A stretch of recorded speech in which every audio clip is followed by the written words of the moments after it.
안녕하세요. 포커스 경남 백유리입니다. 이재명 정부가 출범한 지 2달 가까이 지났습니다. 그동안 대통령실의 주요 인사 발표와 함께 새 정부의 정책 방향도 조금씩 드러나고 있는데요. 오늘 저희 포커스 경남에서는 국민의힘 최형두 국회의원과 함께 새 정부 출범 2달의 성적표를 돌아보고 또 협치와 견제 속에 여야가 풀어야 할 과제는 뭔지 함께 이야기 나눠보겠습니다. 의원님 안녕하세요. 네, 안녕하십니까. 네, 반갑습니다. 얼마 전에 전국적으로 비가 정말 많이 왔죠. 특히 경남 지역은 인명피해도 컸는데 의원님도 걱정 많으셨을 것 같습니다. 네, 그렇습니다. 그래서 산청에, 특히 경남의 산청에 피해가 아주 커서 많은 도민들도 지금 함께 그 피해 복구에도 나서고 있는데 무엇보다 정부가 이 특별재난구역으로 조속히 선포해서 지원을 좀 서둘러 줘야 될 것 같습니다. 지금 정부도 아마 노력을 다하고 있는 것 같은데 그 또 하나 더 중요한 것은 지금 기록적 폭우, 이게 뭐 충남 서산의 경우는 200년 만에 오는 폭우다라고 이렇게 이야기를 하고 있습니다. 그리고 지금 그 기상 변화로 해서, 기후 변화로 해서 그 폭우라든가 폭풍이라든가 이런 데 거세고 있기 때문에 이제는 보통 우리가 건축물이나 다리 지을 때 또 무슨 댐 같은 거 지을 때 대비할 때 뭐 몇십 년 만에 폭우에 견딜 수 있도록 이렇게 대비하지 않았습니까? 이제는 그보다 상상을 초월할 정도의 폭우에 대비할 수 있는 그런 대비 태세와 시스템 그리고 주변 점검을 지금부터 강화해야 될 것 같습니다. 예. 자, 그럼 본격적으로 오늘 이야기 나눠볼 텐데요. 먼저 인사청문회부터 이야기를 좀 해볼게요. 이재명 정부의 그 초대 장관 후보자들에 대한 국회 인사청문회가 모두 끝이 났습니다. 국민의힘 입장에서는 이번 인사청문회의 후보자 검증 과정을 봤을 때 좀 만족할 만한 검증이 이루어졌다고 보십니까? 역대 정부가 다 장관 후보자 처음에 야심차게 내놓는데 많은 사람 낙마하고 그랬습니다. 그런데 이번 인사에서도 좀 뭐 칭찬받는 인사도 있었습니다. 특히는 이제 과학기술정보통신부라든가 또 우리 경남에서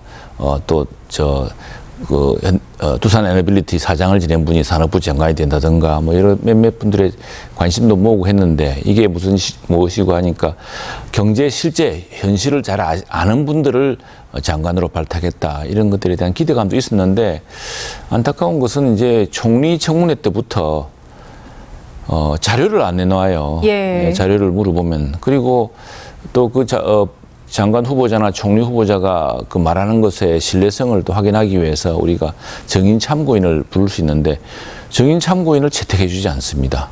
그러니까 정인 참고인도 없고 자료도 내놓지 않고 그냥 하루 이틀 시간만 때우는 이런 청문회로 형식적으로 만든다고 한다면은 이 청문회가 왜 필요한 것이냐. 이제 이게 이렇게 되는 것이 지난번에 우리 국민의힘이 여당일 때는 그 국무위원도 아닌 정부위원, 방송통신위원장이 이제 정부위원입니다. 방송통신위원장을 상대로 3일 동안 청문회를 했습니다. 온갖 이제 그게 가능했던 것이 민주당의 압도적인 다수 의석 때문에 상임위원회에서도 다수결로 결정하면은 다 그대로 되는 것이거든요. 예. 그래서 다수결에 너무 못 믿어서 이전에는 지나칠 정도로 무리한 자료 요구 또 시간도 3일씩 하고 원래 총리는 이틀이고 국무위원 하루인데 정부위원을 3일씩 하는 그런 무리한 것을 하더니 이번에는 숫자가 많다고 그냥 다 무시하고 자료도 내놓지 않고 근데 이제 그게 국민들이 보고 있는 겁니다. 인사청문회에서 여당이 착각하지 말아야 될 것은 이건 야당하고 싸우는 것이 아니고요. 국민의 눈높이에 맞추느냐. 그렇게 함으로써 오히려 저 야당이 너무하는구만. 야당이 발목 잡는구만 하는 인식을 주도록 해야 되는데 그것이 아니라 국민들하고 지금 국민들이 의아해하고 국민들도 납득하지 못하는데 그냥 야당 숫자 적은 야당을 윽박지르듯이 그렇게 청문회를 마무리하는 것 아닌가 싶어서 매우 안타까운 대목이 많았습니다. 네, 16명의 장관 후보자들 중에 좀 논란이 있었던 후보들을 꼽아본다면 강선우 여가부 장관 후보자라든지 이진숙 교육부 장관 후보자일 텐데 결국엔 첫 낙마 사례가 나왔죠. 이진숙 후보자에 대한 지명이 철회가 된 걸 보면서 좀 어떻게 보셨는지요? 이전에 이제 사실 인사청문 제도가 정착되기 전에도 언론이 이제 검증을 막 합니다. 그게 이제 김영삼 정부 1993년인가에 김영삼 정부 초기에 당시 문민의 정부라고 그래서 상당히 야심찬 장관 장관을 발표했죠. 그때 내정이라고 했습니다. 근데 언론이 막 검증해서 부동산 투기도 밝혀내고 해서 막 했을 때 그때 김영삼 정부는 대통령은 비록 자기가 아끼던 사람이고 했지만 언론에서 문제 있다, 국민들이 문제 있다 했으면 바로 철회해 버렸습니다. 그렇게 함으로써 개혁 동력을 유지해서 우리나라에서 이제 쿠데타가 불가능하게 만들었던 그 하나의 척결, 또 우리나라의 금융 이 시스템을 선진화시켰던 금융실명제 그 개혁 동력을 유지했거든요. 근데 이번에는 매우 심각한 국민들도 납득하지 못하고 심지어 여당 내에서도 이렇게 해서는 우리가 안 된다고 했던 분들도 그냥 밀어붙이는 사례가 많았습니다. 저 교육부 총리는 청문회 하는 과정에서 굉장히 심각한 문제를 더욱 노출했습니다. 뭐 교육에 대한 이해도 부족하고 했지만 논문, 이 학문의 학자로서는 그 논문의 진실성이 매우 중요하거든요. 이 논문을 내가 썼다. 이 논문을 통해서 내가 어떤 기여를 했다. 이게 중요한데 제자들 논문을 표절했다는 시비가 불지 않았습니까? 그러다 보니까 청문회에서 어떤 정을 했냐 그러니까 그 제자들 쓴 게 아니라 내가 쓴 거다 그랬던 겁니다. 그러면은 제자들이 그 논문을 바탕으로 박사도 받고 또 교수 되었을 텐데 제자들을 다 박탈할 수 있는 그런 굉장히 문제 있는 발언을 해가지고 스스로 이제 큰 자중 질환에 빠지기도 했죠. 근데 결과적으로는 이 장관 후보자들이 참 왜 저렇게 사전 검열을 안 해봤을까? 사전 검증을 했으면 저걸 걸러졌을 텐데 싶은 안타까운 대목이 많았습니다만 이건 뭐 너무 다수 의석이다 보니까 청문회에서 밀어붙이면 된다는 과욕이 빚은 참사가 아닌가 싶고, 근데 결국 이거는 정부 여당의 부담으로 돌아간다. 이 장관에 대해서 여러 가지 흠결이 많은 사람이 나오면은 정부에 대한 신뢰가 낮아집니다. 그래서 그 장관을 가지고 사람들이 잊을 거라 생각하겠지만 그 볼 때마다 무슨 생각을 하겠습니까? 그런 점에서 안타깝습니다. 예. 아까 잠깐 언급하셨지만 이 배경훈 과학기술정보통신부 장관 후보자에 대해서는 좀 무난하게 잘 진행이 되고 있는 것 같은데 이 후보자에 대해서도 이야기를 좀 해주신다면요? 예, 배경훈 후보자 그리고 이제 우리 두산중공업, 두산에너빌리티 출신의 김정만 후보자 이런 분들은 기업에 있어봤기 때문에 현실을 잘 아는 분들입니다. 근데 배경훈 후보자는 특히 한국형 그 LLM이라고 하는 것들을 LG에 있을 때 LG 연구원에서 개발하기도 해서 기대를 모았던 분이고 해서 비교적 이제 순탄했습니다. 순탄했는데 과학기술정보통신부 장관이 AI만 하는 것이 아니고 기초과학기술 또 정보통신 전역에 걸친 것이기 때문에 시간이 부족해서 그걸 충분히 다루지 못했지만 그 장관이 그 문제까지도 아울러서 특히 과학기술계의 이야기를 더 많이 들어야 될 것이다. 과학기술계가 자칫 AI 때문에 과학기술의 기반 위에 AI도 꽂힐 수 있는 것이거든요. 그런데 그런 것들에 대한 주문이 좀 있었고 잠시 이제 가방위에 파행이 있었던 것은 이제 우리 당 의원들이 상임위원장이 너무 독주를 한다.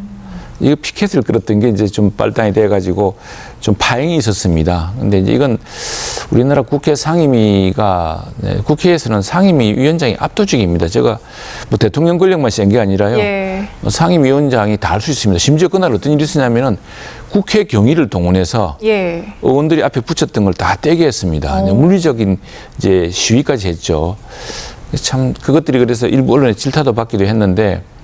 그러니까 뭐 야당도 잘해야겠지만 여당이 의석수가 많다고 일방적으로 밀어붙이고 특히나 위원장이 강압적으로 하는 것은 국민 눈높이에 맞지 않다. 이런 것들을 한번 뭐 깨우쳐준 그런 국회였습니다. 과거에 국회 선진화법을 만들어서 국회법 제도 내에서 서로 싸우지 않고 수기하고 협의하는 과정을 만들려고 그랬는데 근자에 와서 뭐 계속 그것이 악화되는 것 같아서 국민들 보기 부끄럽습니다.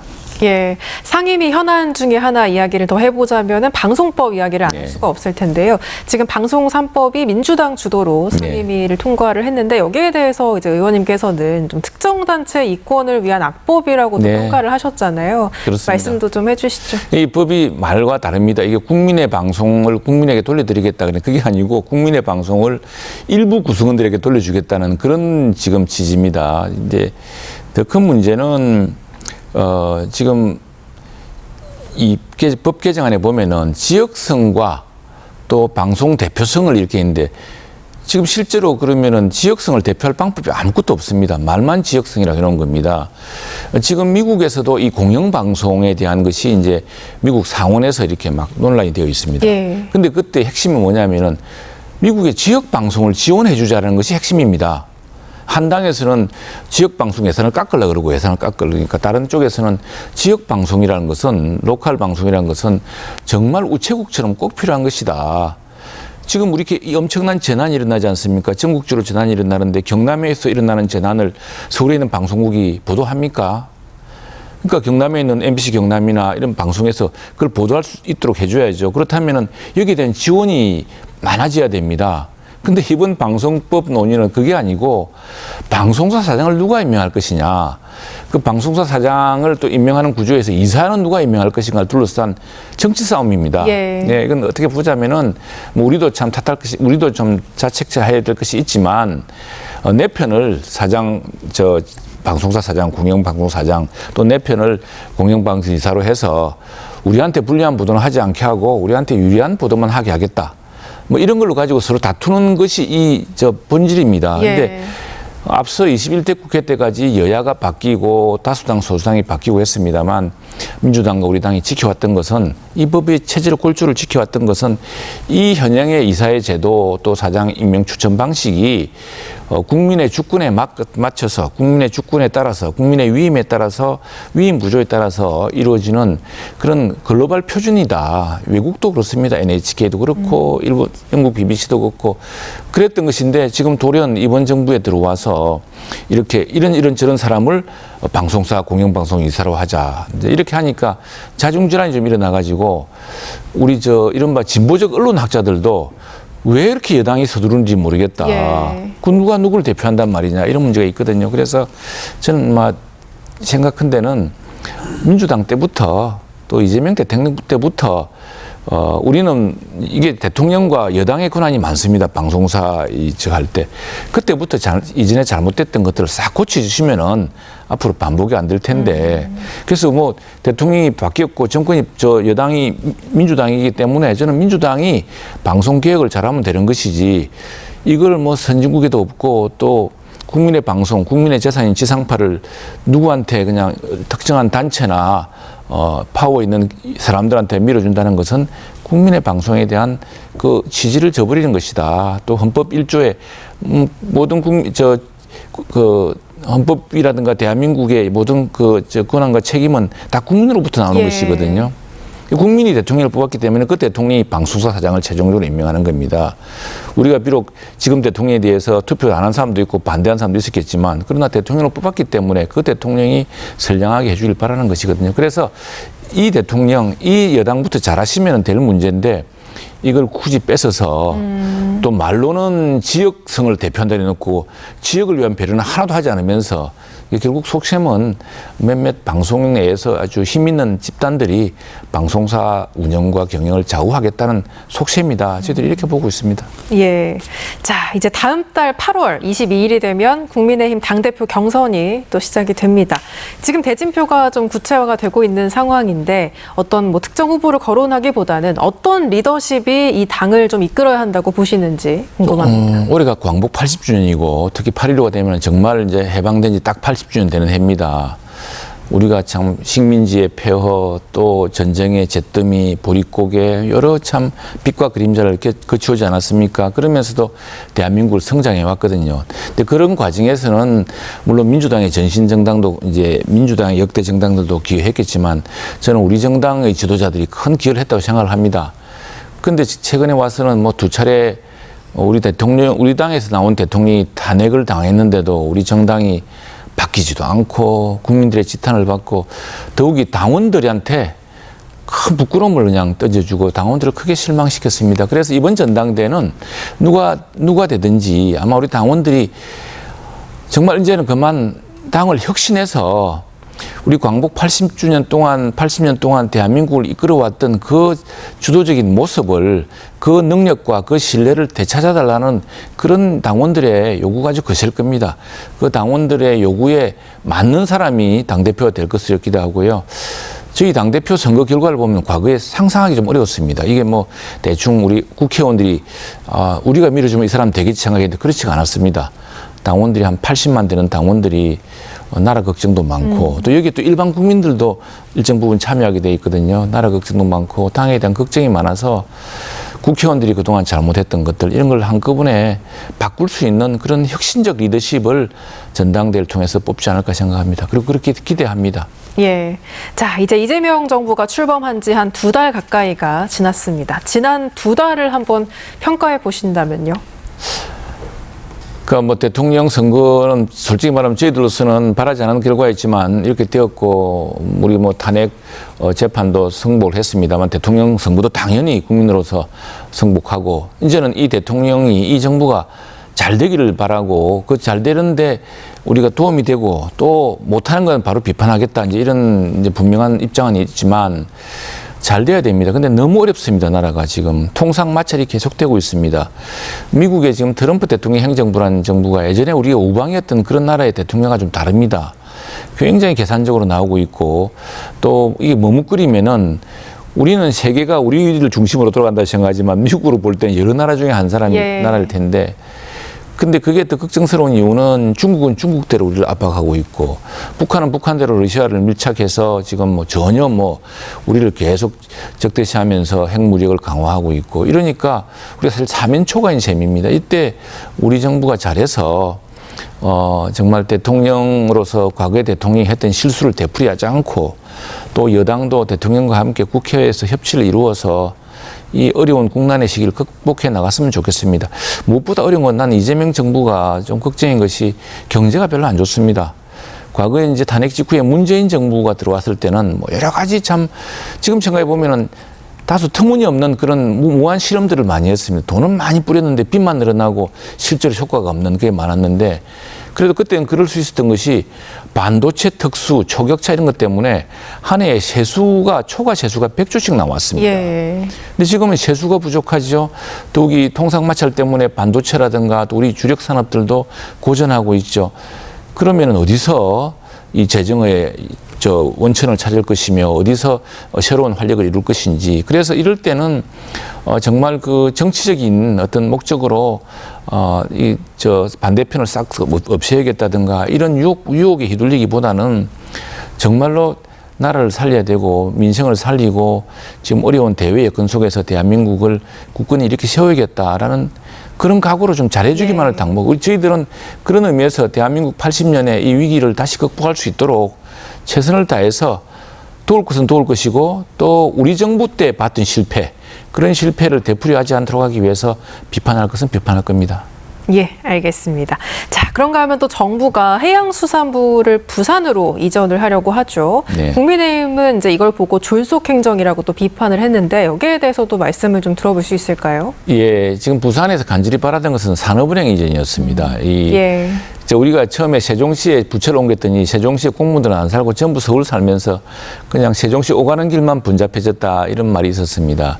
지금은 좀 정착이 되었는데 뭐 정부 부처가 한꺼번에 모여있는 또 이유가 있을 겁니다.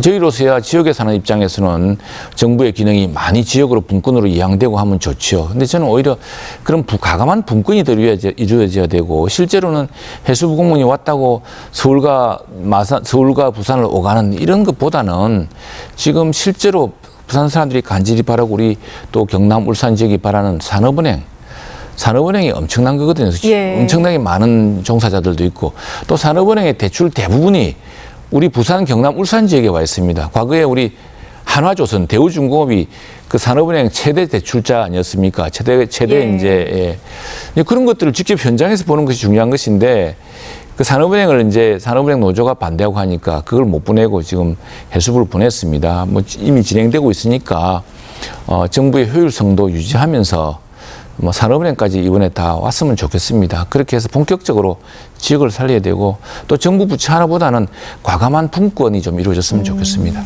예.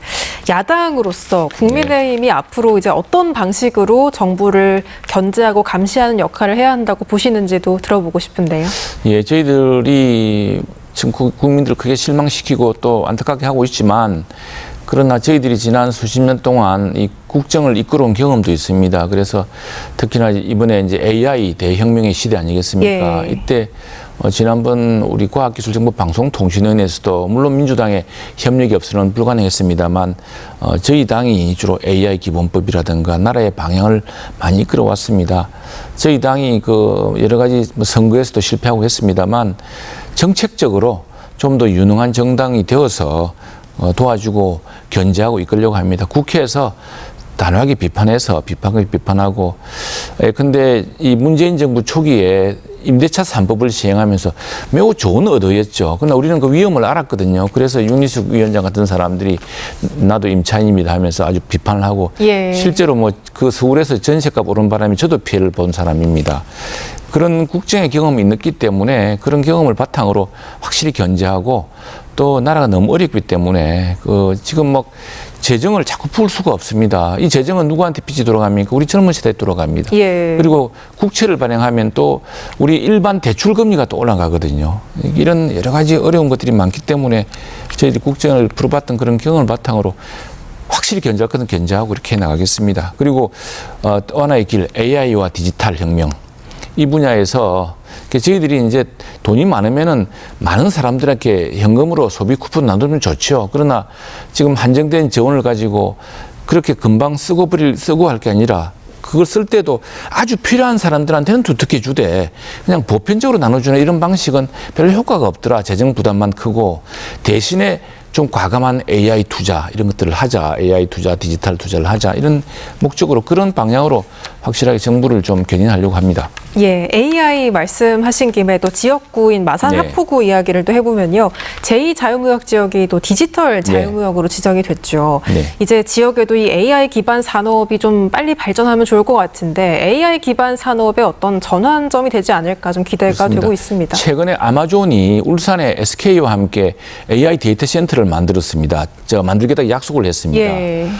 저희들도 지금은 이제 제조 AI라 그럽니다. 우리나라가 K제조, K방산, K조선, K항공우주, K원전 이걸로 지금 세계를 제패해왔고 수출을 하고 있지 않습니까? 예. 그런데 중국이 무섭게 따라오고 있습니다. 여기에 또 AI 날개를 달아야 됩니다. 그래서 AI 날개를 달기 위한 사업을 사실 저희들이 쭉 해오고 있었습니다. 그게 디지털 자유무역지기 앞으로 그 전초기지가 될 것이고요. 그 기지가 지어지기 전까지도 연구 사업이 진행돼야 되니까 이미 2년 전에 산업통상부 예산을 받아서 초거대 그 제조 AI 글로벌 공동 실증센터를 만들어서 여기에 구글 클라우드도 참여하고 있습니다. 글로벌 회사들도. 예. 그다음에 카이스트, 그다음 경남 TP, 경남대학교, 서울대학교 이런 유수한 연구기관들이 또 함께 하고 있는데 이 창원의 미래는 우리 초거대 제조 AI를 할 수 있는 이 미래인데 지금은 이제 대통령도 그러고 기재부 장관도 그러고 이제 전부 피지컬 AI라 그럽니다. 피지컬 AI가 뭐냐면은 휴머노이드 로봇을 만들고 우리 제조 기술에 AI 날개를 다는 것이 바로 피지컬 AI입니다. 그 피지컬 AI 예산을 이번에 추경에서 확보를 했습니다. 예. 내년에 좀 더 큰 예산으로 확보할 텐데 이렇게 되면은 우리 창원 경남에서 나오는 K 제조의 그 아주 제조 데이터를 가지고서 더 우수한 중국이 따라잡을 수 없을 정도의 초격차의 제조 AI, 피지컬 AI를 만들게 되고 그것이 우리 청년들의 일자리와 우리 지역에서 특히 디지털 자유무역 지역이 우리 대한민국의 그 첫 전초기지가 되는 그런 날을 만들려고 부단히 예산 사업을 하고 있습니다. 이 예산이 곧 확정이 될 텐데 그때 또 상세하게 한번 설명드리겠습니다. 네, 기대해 보겠습니다.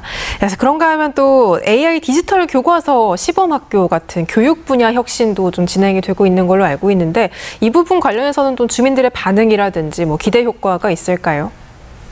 지금 뭐 교육도 AI죠. 지금 아마도 이제 강남의 학원들은 다 AI로 교육을 합니다. 왜 학생들한테 그래서 1:1 맞춤형 교육을 할 수가 있습니다. 근데 이제 공교육은 많은 부분 조심스러운 게 많죠. 우선에 이게 뭐 문해력을 떨어뜨리지 않느냐 어쨌든 걱정도 많고 한데 근데 정부가 사실은 지난 정부죠. 윤석열 정부 때 이주호 교육부총리 때 지금도 교육부총리가 낙마하는 바람에 아직 남아 있습니다만 그분이 이제 AI 디지털 교과서를 가지고서 하려고 합니다. 이거 싱가포르하고 대만 같은 데서 따라오려고 하는 그런 모델입니다. 모델인데 여기에 대해서 우리 도도 그렇고 도교육청도 그렇고 좀 학부모들 일부 학부모의 걱정도 있고 해가지고 주춤하면서 좀 예산 사업이 좀 밀렸습니다. 이제 물론 시행 초기에 조금 기대에 못 미치는 대목이 있었겠지만 AI가 지금 우리가 챗 GPT를 통해서 얼마나 놀랍습니까? 근데 그게 교육에 이제 반영이 되면은 교육적으로 우리 학생들이 이제 선생님에게 학생에 30명의 학생이 있습니다. 20명의 학생이 있습니다. 근데 선생님 다른 아이는 알아듣고 있는 것 같은데 내가 모른다고 내가 물어볼 수가 없습니다. 또 선생님은 20명, 30명 모두가 똑같은 진도로 따라오지 못한다는 걸 알면서도 수업을 멈출 수가 없습니다. 근데 AI 기술이 여기에 들어가면 우리 AI 보조 선생님이 들어서 선생님의 진도를 못 따라가는 학생들한테 그걸 보완해주고 또 선생님은 그 학생들이 그걸 이용하는 걸 보고서 아, 우리 아이가 이 학생이 뭐가 뒤쳐져 있구나 해서 개별 지도를 다시 할 수 있는 기회가 이를 텐데 그것이 지금 우리 민주당의 다수당이 되어서 AI 디지털 교과서 사업을 후순위로 미루고 하면서 좀 교착 상태에 있습니다. 그래서 제가 제안하는 것은 예. 좋다 그러면은 하고 싶은 학교 또 그걸 간절히 원하는 학부모들부터 한번 모범 사업을 시범 사업을 해서 이게 성공한다면은 더 확산을 시켜보자 그런 주장을 주고 하고 있습니다. 예. 지역의 현안 중에 하나만 더 이야기해보면은 지금 여야가 함께 남해안권 발전 특별법 추진하고 있죠. 의원님도 이제 함께 하고 있는 걸로 그렇습니다. 알고 있는데 이 특별법이 또 지역에 어떤 변화를 가져올지 좀 궁금한데요. 지금 이제 요즘은 새롭게 인구 개념이 생겼는데 생활 인구라는 게 있습니다. 그러니까 우리 동네에 꼭 체류하지 않더라도 관광을 오거나 일자리를 오는 사람들이 많으면은 상권이 잘 되고 그 임대료도 올라가고 이렇게 하는 것이거든요. 제일 중요한 관광입니다. 관광. 최근에 보니까 경상남도에서는 군 단위에서 창녕군이 생활 인구가 체류 인구보다 가장 많은 정주 인구보다 많은 것도 나타났습니다. 유채꽃 축제라든가 이런 걸 해서 굉장히 많은 사람들이 오고 많은 사람들이 오가니까 그 사람들이 사는 것처럼 훈기가 돌고 장사도 되고 그런 거 아니겠습니까? 관광만큼 중요한 게 없습니다. 그래서 최근에 제가 국회에서 국회의장과 국회문체위원장 예의원들 다 모시고 또 한국경제인협회 기업인들도 모셔가지고 올여름에는 우리 전부 남해안하고 우리 국내로 관광 갑시다. 지금 한 해에 2천만 명, 3천만 명이 해외로 떠나고 있습니다. 관광 수지가 진짜 어마어마하거든요. 남쪽으로는 관광객이 안 오니까 우리는 여름철에도 텅텅 비는데 전부 외국으로 나가집니다. 그러지 말고 우리 대한민국 남해안도 지중해처럼 아름답다. 그래서 제가 일부러 대한민국 지중해로 오시라 이렇게 홍보도 하고 하는데 그렇게 해야지만이 관광 산업만큼 일자리라든가 부가가치가 높은 게 없거든요. 일본도 관광으로 그 불황을 극복했습니다. 그래서 관광이야말로 매우 중요하고 여기에 대해서는 전라남도 의원이나 우리 경상남도 의원이나 생각이 똑같아서 힘을 합치고 있습니다. 그리고 또 하나 이제 희망적인 소식은 2027년에 세계 청년의 방문회가 있는데 지금 대개 정부 추산으로는 한 50만 명 내지 100만 명이 올 거라 생각합니다. 그중에 한 5만 명이라도 경남으로 유치해서 경남 관광을 세계화해보자 이런 계획까지 갖고 있습니다. 네. 자, 마지막으로 또 방송 나오셨으니까 경남 도민분들께 마지막 한 말씀 부탁드리겠습니다. 예, 정말 폭염, 폭우, 극한 날씨에 큰 수재에다가 산사태까지 또 언젠가 태풍이 한번 또 밀려올 텐데 이 태풍까지 우리 경남은 항상 기후전선이나 또 나라의 국난에 있을 때나 또 경제적 위기에서나 제일 선두에서 왔습니다. 어렵고 힘든 시절이지만 우리가 광복 80년 이후에 그 모든 신산을 딛고 어려움을 딛고 선진국을 만들고 이렇게 자랑스러운 나라를 만들었듯이 우리 경남도 선배 동료 시민들께서 함께 힘을 모아서 어려운 시절 이 극한 기후 극복해서 더 좋은 나라, 더 좋은 경상남도 도시 함께 만들도록 하겠습니다. 감사합니다. 네, 오늘 말씀 여기까지 듣겠습니다. 감사합니다. 고맙습니다. 네, 감사합니다. 네, 지금까지 국민의힘 최형두 국회의원과 함께했습니다. 오늘 포커스 경남 저희가 준비한 이야기는 여기까지입니다. 함께해 주신 여러분 고맙습니다.